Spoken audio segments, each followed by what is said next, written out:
All right, we are live.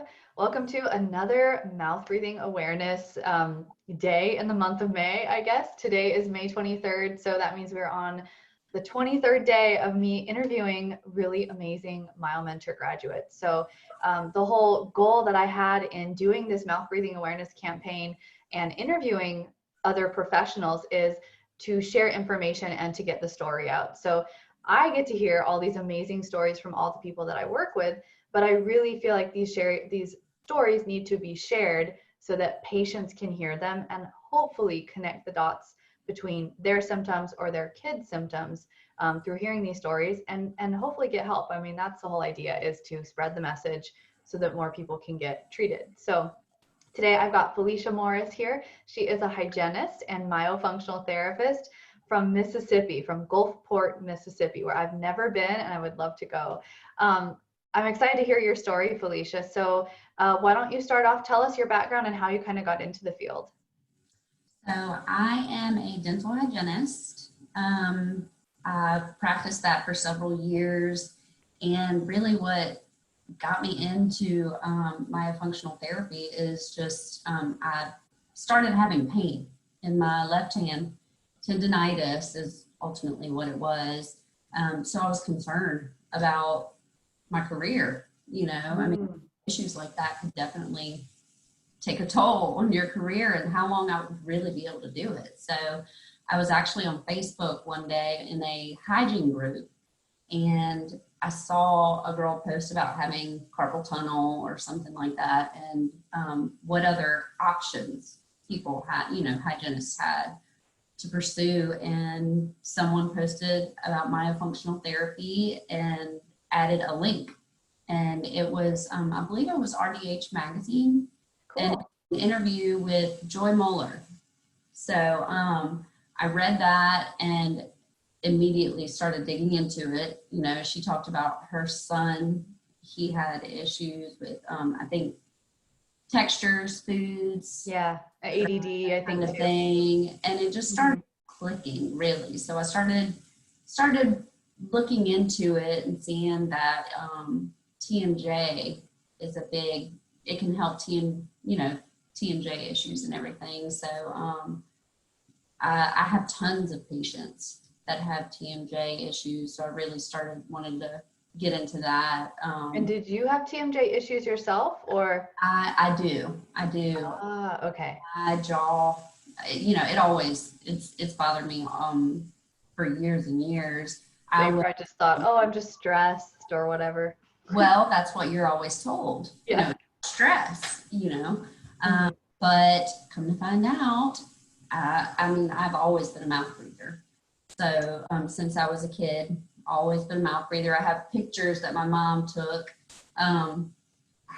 She still has them of me just sleeping everywhere with my mouth wide open, looking at them now. We thought they were funny, but now I'm like, oh no. Yeah. So no wonder. Yes. So that caused a plethora of health issues. I was always the sick kid in the family. When I was 5, I had my tonsils and adenoids out.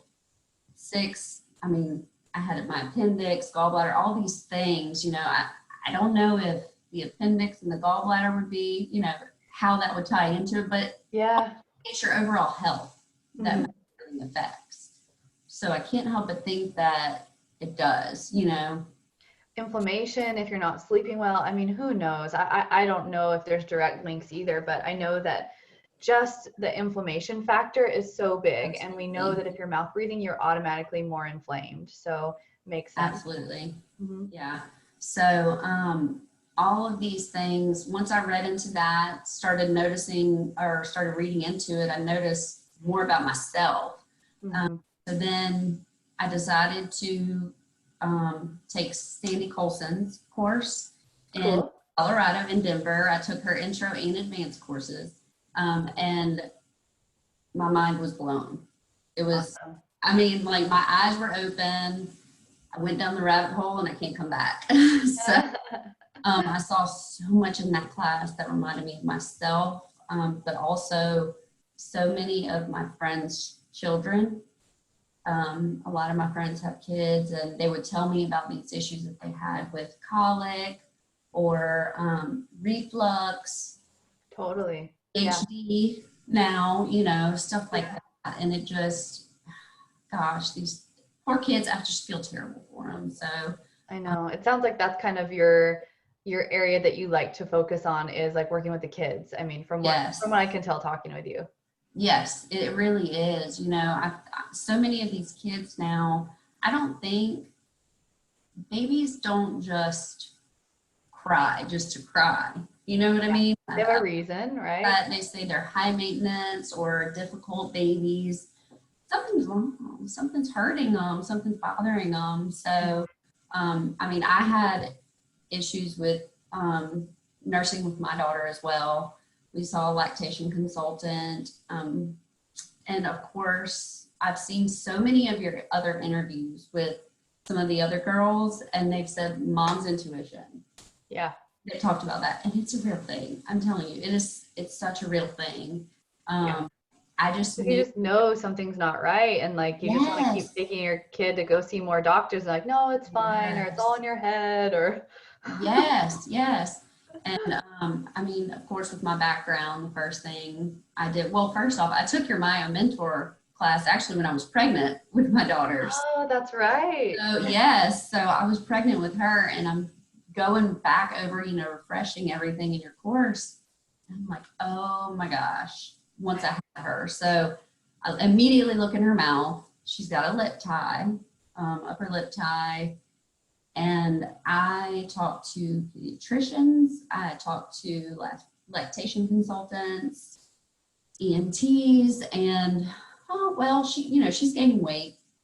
She's fine. Yeah. She's gaining weight, so let's not worry about it.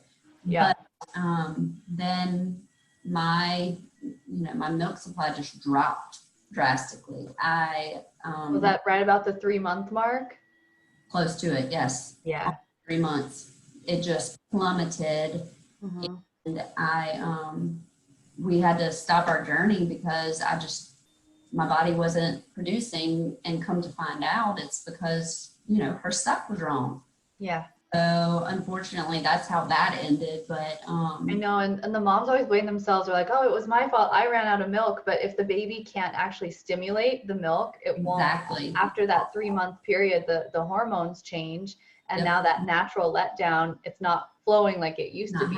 The baby has to work a lot harder, and if they physically can't do it, now the milk won't come. They can't get it out, and then it dries. Your body can't produce it. Your body stops producing it. So, and I don't have, I mean, obviously I wish it would have gone different, but I don't have any, no guilt about it. The only guilt that I do feel is, it's more of I knew, I knew what was going on. I questioned myself, with, doctors, and I went with other people who had more training, I thought, in these areas, and trusted them when I should have trusted myself. So my intuition is a real thing. Yeah, no, I mean, and you're right. We need to start believing ourselves. Yeah, and I think in this field it's really common. What we see in our patients and in our family members, we think it can't be this common. I'm just overdiagnosing, and I think we all question ourselves because we start seeing it everywhere. We're like, no way, I must be the delusional one, because it can't be every patient in my practice has these issues, but in reality, it probably is. It is. And I've wondered that with me living in South Mississippi, allergens everywhere. The humidity outside,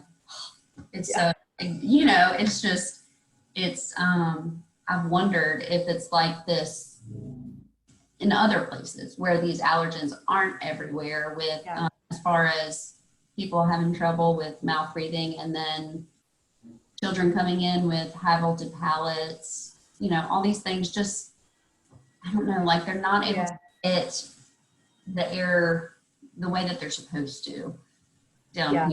It's common everywhere. And I think it's just, gosh, there's a lot of reasons for it. The book Jaws explains it really well, and how we're kind of on we're on like the 6th or 7th generation of people who have had these type of soft tissue dysfunctions and malocclusions. And so now we're getting to the point where it's been passed down for so many generations that now it literally is everywhere. So, and that's, a whole giant other topic to go down. It really is. I know. It really is, but that's why I'm glad it's not just me, because I really do. And the majority of my patients, I see something everywhere, whether it's tongue tie. I mean, and I also, to this day, nobody has ever told me that I have a tongue tie, to this day, which I do. I know I do. Yeah. I can see it myself. I can feel it. Yeah. Nobody ever told me. So that's really where are you on your journey with the therapy and the tongue tie? I know, you have the training. Are you working through this and seeing changes? I have. I definitely do some, myofascial release on myself. That helps tremendously. It really does. The exercises definitely help. As far as the ties and everything, that's kind of where finding my network is where I'm having trouble, really. You always come out to LA. I know, right? I'm here. Now Dr. Doggy's here. You could. I know. Oh, don't think I haven't thought about flying over there and getting him to check me out, because I totally have. Mm-hmm. I want to get that here for these, I feel like we're, for sure, many people here, we need this so bad. And I just want to, I really do just want to help these people so that they don't have these issues. I've got a family member whose son, it just breaks my heart for him. He sleeps terribly, wake up at 1 a.m. and he went to the living room to watch TV.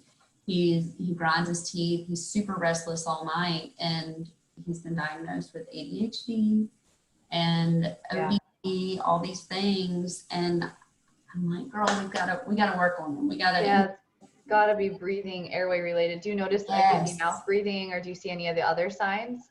Yes, bad allergies. I told her about those a long time ago. He had his tonsils and adenoids out, and it helped for a little bit. It did, but now that he's in school, the behavior happening.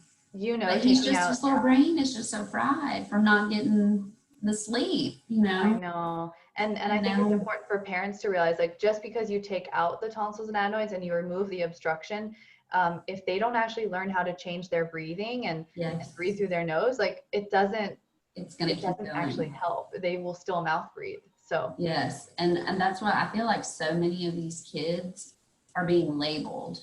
You know what I mean? They're being labeled as bad or hyperactive, and they're not. They're just tired. And they're tired. They're not breathing well. That's exactly right. They're not breathing well. I mean, that's what I want.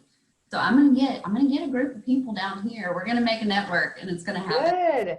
I think I know you're working out of a dental office. Do you want to give a little shout out to your practice? Because that's where, if anyone wants to connect with you, that's where you're doing the therapy. And do you do it online as well? Not yet. Okay. Like to, but yes, absolutely. I'm so blessed to work for two fantastic doctors, Dr. Sutton and Dr. Webb. They have definitely supported me through all this. Good. And actually helped me go to Sandy's course in Denver. So, but Gulf Coast Dental Care is where I practice in Gulfport, Mississippi. Gulf Coast Dental Care. So if you're looking for an awesome dentist who understands this stuff, and for an awesome myofunctional therapist who's been through all of it, just like so many of us, then I think you guys are a really good resource. It's not super prominent to have all these things in Mississippi. I know you're probably one of the very few. So I hope people get in touch with you guys. On the Gulf Coast, I think I'm it as of right now. Well, I looked on your map that as for the MyoMentor, I think some others are pursuing it as well, but we've got a long road to hoe. Yeah. I'm definitely willing to put in the work. So exciting. Well, have you guys thought about doing Breathe Institute training? Has your doctor thought about getting into the frenectomies? They just took a spear course. Awesome. Yes, they took a spirit course, and I actually just the other day I asked the doctors. I was like, I want your textbook that you got. I want to check it out and read it all. Cool. I'm watching some of the videos online too, and that actually made me realize my daughter's definitely she's going to have some issues, Yeah. um, Cool. Well, but good. I mean, they're definitely interested, and they definitely want to get it up and going too.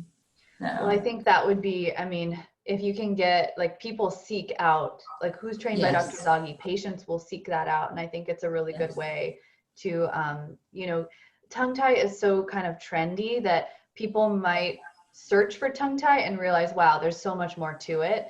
yes, And I think so sometimes having that training and being one of those providers and, that can be really helpful to just bring the awareness, and then patients will see, okay, there's probably some expansion that they're going to need. They're probably going to need a sleep study. They're yes. going to need myofunctional therapy, and Mhm. realizing all these pieces to the puzzle, they all go together. I think that's the hardest thing when you're trying to find a team Yes. is like, how do I refer you? Like, what do we do when we need all Yes, to these? collaborate. Yeah. And that's what, in the past, I've tried to send patients, refer them to get things, to get second opinions. And if you're not on the same page, it makes it really tough.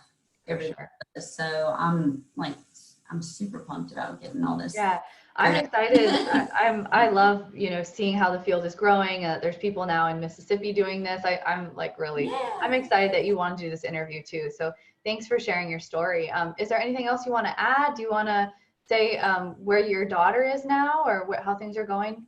She's doing great. She's one. She's a chunky little thing. Aw.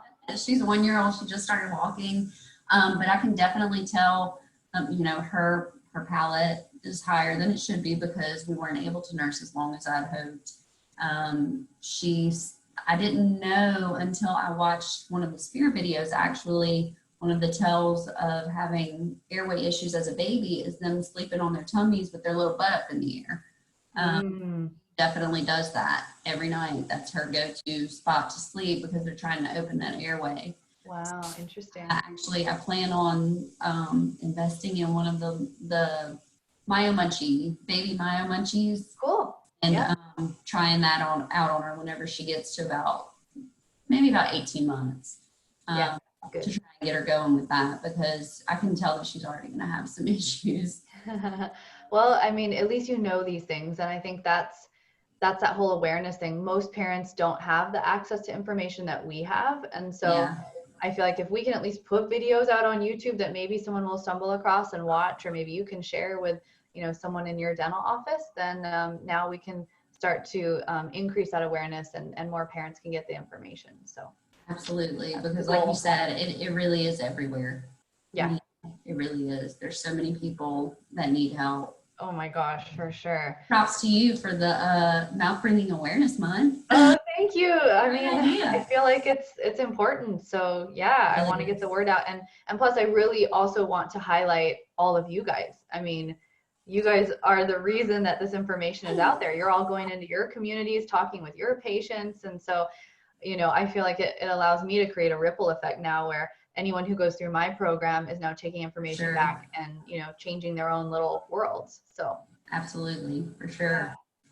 Well, thank you for being here. This has been awesome. I really appreciate you sharing your story, and Thank you. we'll be in touch, and I'll be talking with you later. Perfect. All right, Thanks. see you later. See you Bye. later.